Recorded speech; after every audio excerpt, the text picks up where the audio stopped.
Assalamualaikum warahmatullahi wabarakatuh. Pertama-tama, hadirin yang dirahmati Allah, marilah kita panjatkan puji syukur kepada Allah SWT atas segala nikmat, mulai dari nikmat iman, Islam, kesehatan, dan kesempatan agar kalian bisa tetap menonton video ini. Salat beriring salam, mari kita haturkan kepada baginda Nabi Muhammad SAW dengan mengucapkan Allahumma sholli ala sayyidina Muhammad wa ala ali sayyidina Muhammad. Semoga kita semua mendapatkan syafaat di yaumul kiamah nanti. Amin. Saya Charles Jasmine Nuntika ingin menjelaskan apa sih itu iri dengki. Nah, iri dengki itu adalah sifat tercela yang dilarang oleh Allah SWT dan juga tidak diajarkan oleh Islam. Nah, iri dengki itu biasa disebut fasad. Fasad itu muncul ketika kita merasa tidak senang teman, keluarga, sahabat, atau kerabat lainnya mendapatkan kebahagiaan atau kesuksesan. Dan kita tuh merasa kalau kita tuh lebih pantas mendapatkannya dan kita ingin kebahagiaan atau kesuksesan itu tuh berpindah atau berpihak sama diri kita sendiri. Nah, seringkali nih rasa iri atau fasad tuh muncul ketika kita merasa kalau kita tuh lebih mulia atau lebih tinggi dan kita merasa bahwa kita tuh sebenarnya pantas mendapatkan hal itu. Layaknya seperti iblis yang enggan sujud kepada Allah Subhanahu wa taala. Nah, iblis itu kan dia merasa diri itu lebih mulia atau lebih tinggi karena dia tuh diciptakan dari api, sedangkan manusia itu dari tanah.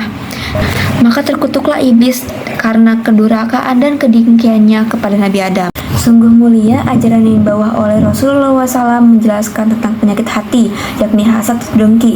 Jadi hati yang menurut keterangan hadis ini bahwa penyakit hasad diibaratkan api yang memakan kayu bakar. Maknanya seluruh amalan kebaikan akan menjadi percuma atau sia-sia. Seperti kayu bakar menjadi abu ketika dimakan api.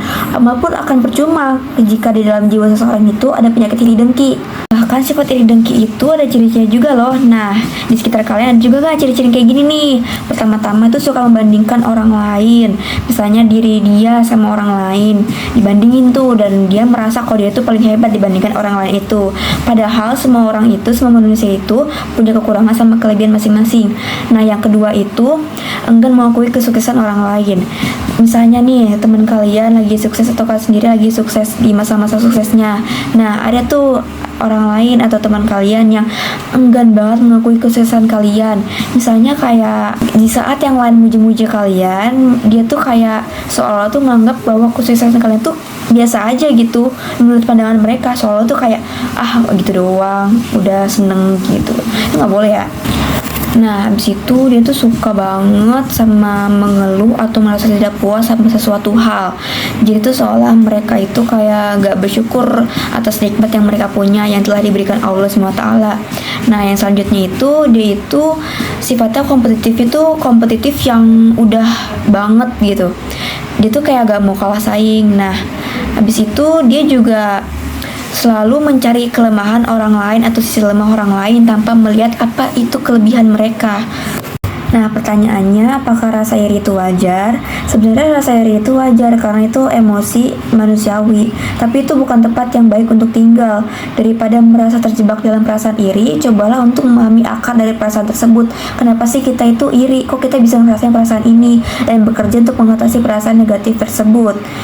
Nah, caranya itu kalau misalnya kalian melihat orang lebih sukses atau lebih bahagia dari kalian jangan merasa iri, tapi kalian cukup bilang, semoga kelak nanti saya bisa sukses seperti mereka dan juga saya bisa mendapatkan kebahagiaan seperti mereka.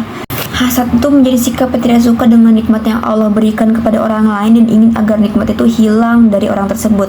Misalnya, kita tidak suka terhadap kekayaan, prestasi, kesuksesan, kebahagiaan, atau keberhasilan seseorang dan ingin hal tersebut hilang darinya. Nah, itu tuh udah termasuk terjerumus ke sifat atau hal-hal yang buruk ya guys. Nah, ada tips nih agar kalian terhindar dari sifat hasad atau iri dengki ini ya guys. Pertama, selalu mengingat kebesaran Allah.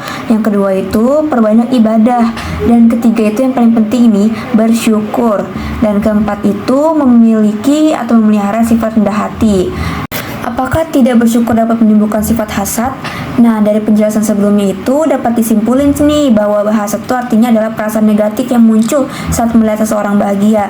Terdapat banyak penyebab hasad yang bisa berasal dari lingkungan maupun dari dalam diri sendiri. Kurang rasa syukur terhadap apa yang telah dimiliki itu salah satunya.